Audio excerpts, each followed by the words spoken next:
ক'লে আপোনাৰ আলি আই লৃগাং, ডবুৰ পূজা আৰু পৰাগ উৎসৱ।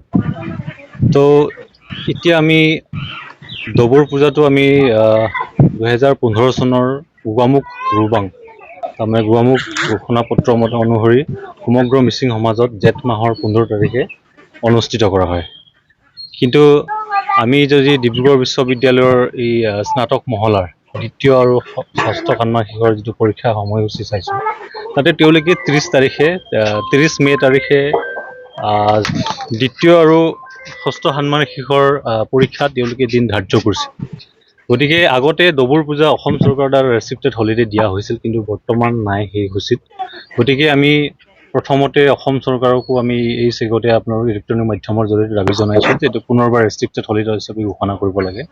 আৰু অহা যি 30 মে' তাৰিখে ডিব্ৰুগড় বিশ্ববিদ্যালয়ৰ অন্তৰ্গত মহাবিদ্যালয়সমূহৰ স্নাতক মহলাৰ দ্বিতীয় আৰু ষষ্ঠ ষান্মাসিকৰ যি পৰীক্ষাৰ দিন 30 মে' তাৰিখে তেওঁলোকে দিন ধাৰ্য কৰিছে, সেই দিনটোক পিছুৱাবলৈ বা আগুৱাই যি ধৰণে কৰিব পাৰি দিনটো যদি সলনি কৰিব পাৰিলে ভাল বুলি ভাবোঁ। আৰু আমিও TMPKৰ তৰফৰ পৰা তেওঁলোকক ডিব্ৰুগড় বিশ্ববিদ্যালয় কৰ্তৃপক্ষক দাবী জনাইছোঁ, পৰীক্ষা নিয়ন্ত্ৰক বৰ্ডক তেওঁলোকক আমি দাবী জনাইছোঁ যে 30 তাৰিখৰ দিনটোক তেওঁলোকে যাতে আমাৰ মিচিং ছাত্ৰ ছাত্ৰীসকলক যাতে ৰেহাই দিয়ে। আচলতে মিচিং ছাত্ৰ ছাত্ৰী বুলি নহয়, ডিব্ৰুগড় বিশ্ববিদ্যালয়ৰ অন্তৰ্গত অৰ্ধাংশ মহাবিদ্যালয় মিচিং অধ্যুষিত অঞ্চলত আছে, প্ৰায় 50%।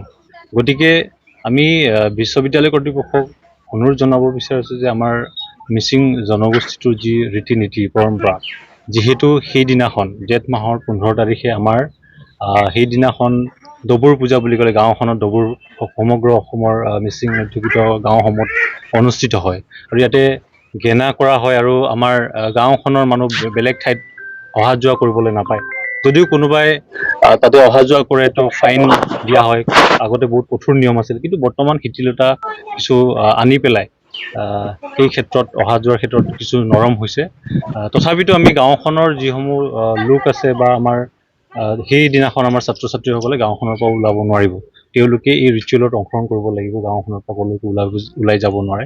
গতিকে আমি ডিব্ৰুগড় বিশ্ববিদ্যালয় কৰ্তৃপক্ষক আমি এটা অনুৰোধ জনাইছোঁ যাতে আমাৰ মিচিং জনগোষ্ঠীটোৰ ছাত্ৰ ছাত্ৰীসকলৰ সুৰক্ষিত ভৱিষ্যতৰ স্বাৰ্থত যাতে সেই দিনটোক ৰেহাই দি তেওঁলোকে বেলেগ এটা দিনত ধাৰ্য কৰে আৰু আমাৰ যিটো পৰম্পৰা নীতিক তেওঁলোকেও যাতে সন্মান প্ৰদৰ্শন কৰিব বুলি আমি আশা ৰাখিছোঁ। আৰু ইলেক্ট্ৰনিক মাধ্যমৰ জৰিয়তে আজি আমি তেওঁলোকক এই আহ্বানটো জনাইছোঁ, কিন্তু আমি অহা কাইলৈ ডিব্ৰুগড় বিশ্ববিদ্যালয় কৰ্তৃপক্ষক সাক্ষাৎ কৰি আমি তেওঁলোকক এটা পত্ৰৰ যোগেদি বা তেওঁলোকক সাক্ষাৎ